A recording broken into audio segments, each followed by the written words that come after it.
Morning दोस्तों। तो आज हम बात करेंगे 3 ऐसी महान पर्सनालिटी के ऊपर, नेताजी सुभाष चंद्र बोस, महात्मा गांधी और जवाहरलाल नेहरू।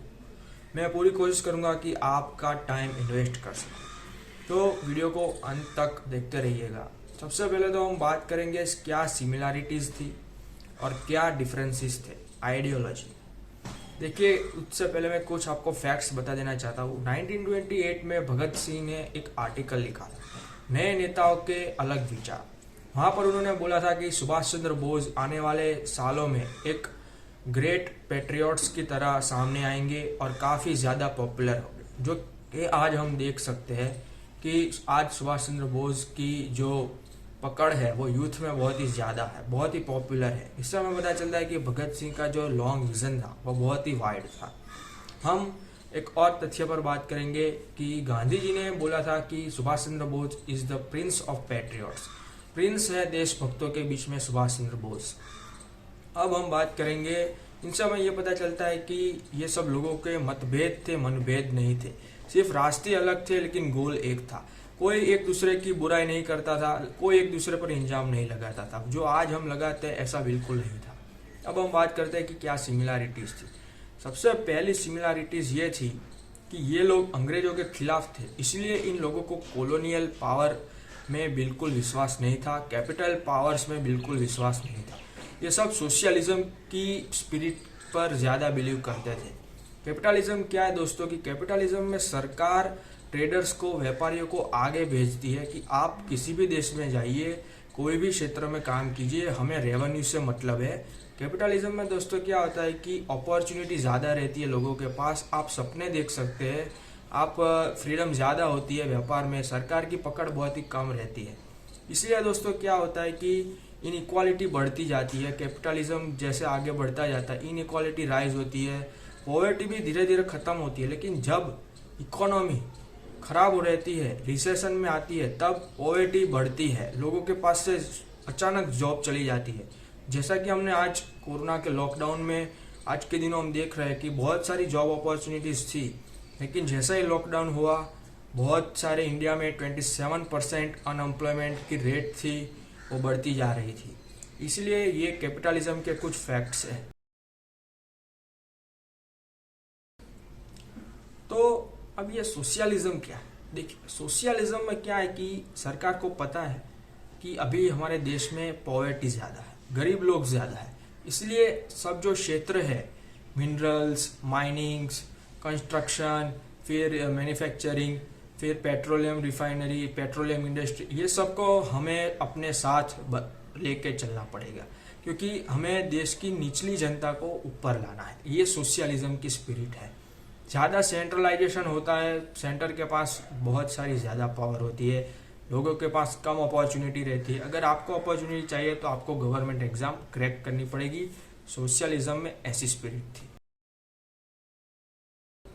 दूसरी सिमिलैरिटीज थी वो ये थी कि सुभाष चंद्र बोस जो थे, वो नेहरू भी सुभाष चंद्र बोस के एक विचार से सहमत थे कि इंडस्ट्रियलाइजेशन करना पड़ेगा। गांधी जी बिलीव करते थे कि नहीं, विलेज इकोनॉमी में ज़्यादा फोकस करना चाहिए, ऐसा प्रोग्रेस करना चाहिए जो एनवायरनमेंट को कम से कम नुकसान पहुंचाए। ऐसा गांधी जी का मत था। लेकिन सुभाष चंद्र बोस कहते थे कि हमें इंडस्ट्रियलाइजेशन करना पड़ेगा। इसीलिए जवाहरलाल नेहरू ने जो फर्स्ट इंडस्ट्रियल पॉलिसी बनाई, उनमें इंडस्ट्रियलाइजेशन का काफ़ी ज़्यादा प्रोग्रेस किया। Industrialisation is the base of the economy and economy is the base of military power. ऐसा जवाहरलाल नेहरू और सुभाष चंद्र बोस दोनों मानते थे। लेकिन नेहरू ने शुरुआत में मिलिट्री पर कम ध्यान दिया था, इसलिए हम 1962 की वॉर हार गए थे। नेहरू साहब का ये मानना था कि चाइना हमारा फ्रेंड्स होगा, आने वाले सालों में इंडिया और चाइना ग्रेट पावर्स के रूप में सामने आएगी, दोनों एक दूसरे पर विश्वास करेंगे। लेकिन ऐसा नहीं हुआ और मिलिट्री पावर में इतना ध्यान नहीं दिया। अब हम बात करते हैं कि डिफरेंसेस कहाँ थे। सुभाष चंद्र बोस में डिफरेंस यही था कि सुभाष चंद्र बोस मानते थे कि हमें इंटरनेशनल सिनेरियो में, आज ब्रिटेन का दुश्मन कौन है? जर्मनी। और दुश्मन का दुश्मन हमारा दोस्त होता है। आज अंग्रेज वर्ल्ड वॉर में फंसे हुए हैं और यही टाइम है, लोहा गर्म है और कुहाड़ी मार दीजिए।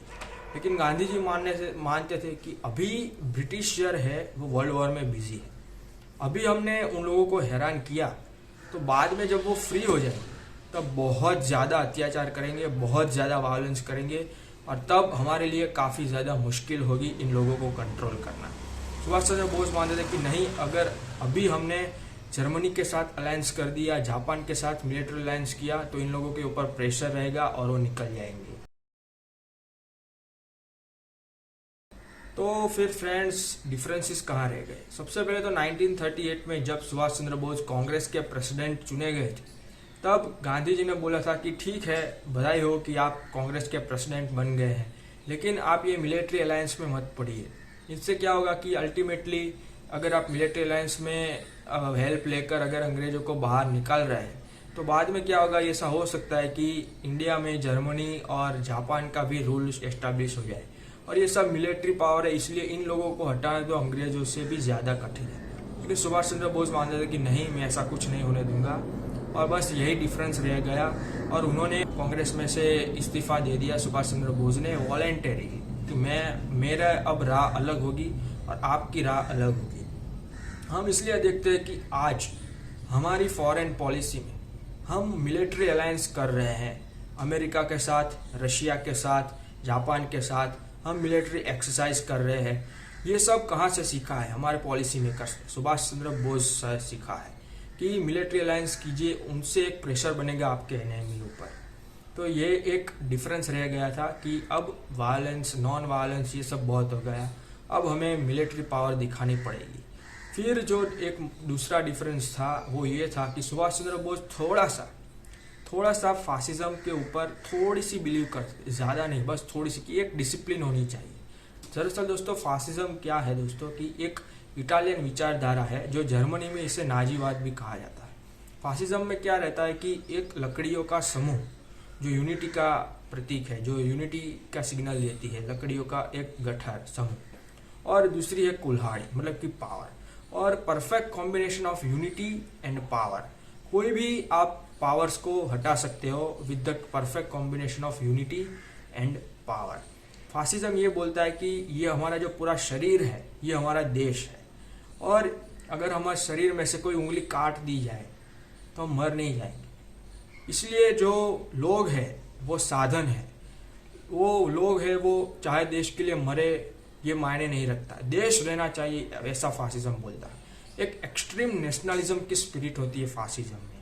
हिटलर मानता था कि नहीं, लोग मायने नहीं रखते, देश मायने रखता है।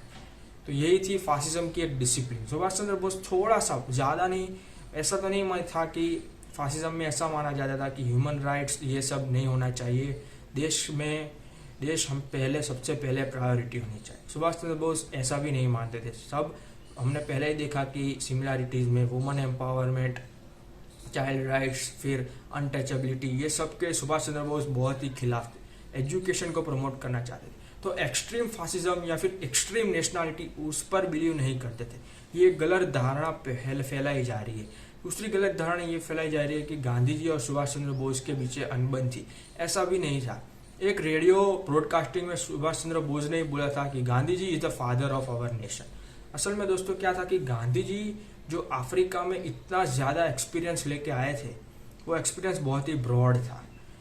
एक दिनों की बात है जब गांधी जी ने बोला कि कोई भी लेजिस्लेटिव असेंबली ज्वाइन नहीं करेगा, लेकिन नेहरू जी और सरदार पटेल साहब, उनका ये मानना था कि नहीं, हमें लेजिस्लेचर में जाना चाहिए ताकि हम अपनी बात सरकार में पहुंचा सके।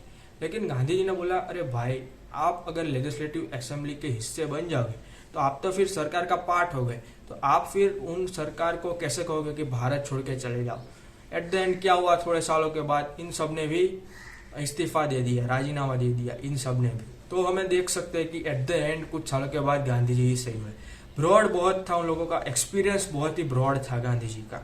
तो यही कुछ बातें हैं सुभाष चंद्र बोस, नेहरू और गांधी जी के ऊपर। थोड़े से डिफरेंसेस रहे हैं, थोड़ी सी सिमिलैरिटीज रहे हैं, लेकिन सभी का गोल एक ही था, वो था अंग्रेजों को बाहर निकालना। रास्ते अलग अलग थे, लेकिन एक दूसरे की अनबन नहीं थी, सभी एक दूसरे का सम्मान करते थे।